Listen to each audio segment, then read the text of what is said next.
जय श्री राधे कृष्ण दोस्तों। श्री हरिवंश राधा वल्लभ लाल। कई लोग सोचते होंगे कि भगवान विष्णु क्षीर सागर में सोने चले जाते हैं, परंतु वहाँ तो वे रहते ही हैं, तो फिर कहीं जाने का कोई सवाल ही नहीं। तब फिर सोने कहाँ जाते हैं?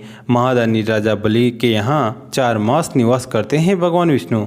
भगवान ने वामन रूप में बलि से 3 पग धरती मांगकर संपूर्ण धरती नाप दी थी। बाद में उन्होंने बलि से अमरता का आशीर्वाद देकर उसे पाताल लोक का राजा बनाकर वरदान मांगने को कहा था। अपने वरदान में बलि ने श्री हरि विष्णु से उनके यहाँ रहने का वरदान मांग लिया था। इसलिए प्रभु 4 माह बलि के यहाँ सोने चले जाते हैं। चतुर्मास वास्तव में सन्यासियों द्वारा समाज को मार्गदर्शन करने का समय है। आम आदमी इन 4 महीनों में अगर केवल सत्य ही बोले तो भी उसे अपने अंदर आध्यात्मिक प्रकाश दृष्टिगत होगा। इन 4 मासों में कोई भी मंगल कार्य जैसे विवाह, नवीन गृह प्रवेश आदि नहीं किया जाता। ऐसा क्यों? तो इसके पीछे सिर्फ यही कारण है कि आप पूरी तरह से ईश्वर की भक्ति में डूबे रहे, सिर्फ ईश्वर की पूजा अर्चना करें। बदलते मौसम में जब शरीर में रोगों का मुकाबला करने की क्षमता अर्थात प्रतिरोधक शक्ति बहुत कम होती हैं, तब आध्यात्मिक शक्ति प्राप्ति के लिए व्रत करना, उपवास रखना और ईश्वर की आराधना करना अत्यंत लाभदायक माना जाता है। वास्तव में ये वे दिन होते हैं जब चारों तरफ नकारात्मक शक्तियों का प्रभाव बढ़ने लगता है और शुभ शक्तियाँ कमज़ोर पड़ने लगती हैं। ऐसे में जरूरी होता है कि देव पूजन द्वारा शुभ शक्तियों को जागृत रखा जाए। देव प्रबोधनी एकादशी से देवता के उठने के साथ ही शुभ शक्तियाँ प्रभावी हो जाती हैं और नकारात्मक शक्तियाँ क्षीण होने लगती हैं। देवशून्य एकादशी के दिन भगवान श्री हरि विष्णु क्षीर सागर में योग निद्रा में जाते हैं। इसलिए अगले 4 महीने तक कोई भी शुभ कार्य वर्जित हो जाते हैं। इसे चतुर्मास कहते हैं। भगवान विष्णु देवउठनी एकादशी के दिन निद्रा से जागते हैं क्या? महत्व आषाढ़ शुक्ल पक्ष की एकादशी को देवशून्य एकादशी कहा जाता है। इसे हरिसेहनी एकादशी भी कहते हैं। आषाढ़ के मास में पहले 2 एकादशी आती हैं, एक शुक्ल पक्ष में और दूसरी कृष्ण पक्ष में। भगवान विष्णु ही प्रकृति के पालनहार हैं और उनकी कृपा से ही सृष्टि चल रही है। इसलिए जब श्री हरि 4 महीने तक के लिए योग निद्रा में चले जाते हैं तो उस दौरान कोई शुभ कार्य नहीं किया जाता। इसी समय से चतुर्मास की शुरुआत भी हो जाती है। इस समय कोई मांगलिक या भौतिक कार्य तो नहीं होता, लेकिन तपस्या होती है। इसलिए इसे चतुर्मास भी कहा जाता है। इसे बहुत ही शुभ माना जाता है। देवशून्य एकादशी के बाद 4 महीने तक सूर्य, चंद्रमा और प्रकृति का तेजस तत्व कम हो जाता है। इसलिए कहा जाता है कि देवशून्य को देवसहन हो गया है। शुभ शक्तियों के कमज़ोर होने पर किए गए कार्यों के परिणाम भी शुभ नहीं होते। चतुर्मास के दौरान कोई भी शुभ कार्य नहीं करना चाहिए। देवसेन एकादशी से साधुओं का भ्रमण भी बंद हो जाता है। वह एक जगह पर रुककर प्रभु की साधना करते हैं। चतुर्मास के दौरान सभी धाम ब्रज में आ जाते हैं। इसीलिए इस दौरान ब्रज की यात्रा बहुत शुभकारी होती है। अगर कोई व्यक्ति ब्रज की यात्रा करना चाहे तो इस दौरान कर सकता है।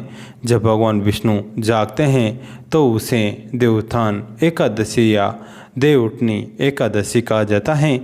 इसके साथ ही शुभ कार्य शुरू हो जाते हैं। देवसेन एकादशी के बाद 4 महीने तक सूर्य, चंद्रमा और प्रकृति का तेजस तत्व कम हो जाता है। पूजन के लाभ देवसेन एकादशी व्रत और इस दिन भगवान श्री हरि की विधिवत पूजा से सभी पाप का नाश हो जाता है। सारी परेशानियां खत्म हो जाती हैं, मन शुद्ध होता है, सभी विकार दूर हो जाते हैं, दुर्घटनाओं के योग टल जाते हैं। देवसेन एकादशी के बाद शरीर और मन तक नवीन हो जाता है। एकादशी की व्रत कथा। युधिष्ठिर ने पूछा, भगवान, आषाढ़ के शुक्ल पक्ष में कौन सी एकादशी होते हैं, उसका नाम और विधि क्या है, ये बतलाने की कृपा करे। भगवान श्री कृष्ण बोले, राजन, आषाढ़ शुक्ल पक्ष की एकादशी का नाम शयनी है। मैं उसका वर्णन करता हूँ। वह महान पुण्यमयी, स्वर्ग और मोक्ष प्रदान करने वाली हैं, सब पापों को हरने वाली तथा उत्तम व्रत हैं। आषाढ़ शुक्ल पक्ष में शयनी एकादशी के दिन जिन्होंने कमल पक्ष में कमल लोचन भगवान विष्णु का पूजन तथा एकादशी का उत्तम व्रत किया है, उन्होंने तीनों लोकों और तीनों सनातन देवताओं का पूजन कर लिया है। हरिशयनी एकादशी के दिन मेरा एक स्वरूप राजा बलि के यहाँ रहता है और दूसरा क्षीर सागर में शेषनाग की शैया पर तब तक शयन करता है जब तक आगामी कार्तिक की एकादशी नहीं आ जाती। अतः आषाढ़ शुक्ल पक्ष की एकादशी से लेकर कार्तिक शुक्ल एकादशी तक मनुष्य को भली भांति धर्म का आचरण करना चाहिए। जो मनुष्य इस व्रत का अनुष्ठान करता है वो परम गति को प्राप्त होता है। इस कारण यत्नपूर्वक इस एकादशी का व्रत करना चाहिए। एकादशी की रात में जागरण करके शंख, चक्र और गदा धारण करने वाले भगवान विष्णु की भक्तिपूर्वक पूजा करनी चाहिए।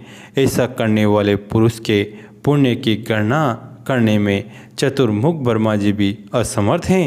राजन, जो इस प्रकार भोग और मोक्ष प्रदान करने वाले सर्व पापाहारी एकादशी के उत्तम व्रत का पालन करता है, वह जाति का चंडाल होने पर भी संसार में सदा मेरा प्रिय रहने वाला है। जो मनुष्य दीपदान, पलाश के पत्ते पर भोजन और व्रत करते हुए चौमासा व्यतीत करते हैं, वे मेरे प्रिय हैं। चौमासे में भगवान विष्णु सोए रहते हैं, इसलिए मनुष्य को भूमि पर शयन करना चाहिए। सावन में साग, भादों में दही, कवार में दूध और कार्तिक में दाल का त्याग कर देना चाहिए। जो चौमासे में ब्रह्मचर्य का पालन करता है वो परम गति को प्राप्त होता है। राजन, एकादशी के वर्ष से ही मनुष्य सब पापों से मुक्त हो जाता है। अतः सदा इसका व्रत करना चाहिए, कभी भूलना नहीं चाहिए। इस हरिशय मंत्र से सुलाएं भगवान विष्णु को। सुप्ते तवी जगन्नाथ तम त सुप्तम भवेदिदम विभुदे तवई बुद्धम च जगत चराचरम। अर्थात, हे प्रभु, आपके जगने से पूरी सृष्टि जग जाती है और आपके सोने से पूरी सृष्टि और चराचर, चर और अचर सो जाते हैं। आपकी कृपा से ही ये सृष्टि सोती हैं और जागती हैं। आपकी करुणा से हमारे ऊपर कृपा बनाए रखे। पूजन विधि। इस दिन भगवान विष्णु की विधि विधान से पूजा की जाती है ताकि 4 महीने तक भगवान विष्णु की कृपा बनी रहे। मूर्ति या चित्र रखें, दीप जलाएं, पीली वस्तुओं का भोग लगाएं, पीला वस्त्र अर्पित करें, भगवान विष्णु के मंत्र का जाप करें। अगर कोई मंत्र याद नहीं हो तो सिर्फ हरि के नाम का जाप करें। हरि नाम अपने आप में एक मंत्र है। जब तुलसी या चंदन की माला से जप करें, आरती करें, विशेष हरि से मंत्र का उच्चारण करें। जय जय श्री हरिदास दुलारी, श्यामा प्यारी कुंज बिहारी। दोस्तों, कैसी लगी है कहानी कमेंट करके जरूर बताएं। वीडियो को लाइक करें, चैनल को सब्सक्राइब करें, घंटी के बटन को दबाकर ऑल पर क्लिक करें। दोस्तों, इस कहानी को अपने दोस्तों के साथ, फैमिली के साथ शेयर जरूर करें। कहानी अंत तक सुनने के लिए आप सभी का तहे दिल से धन्यवाद।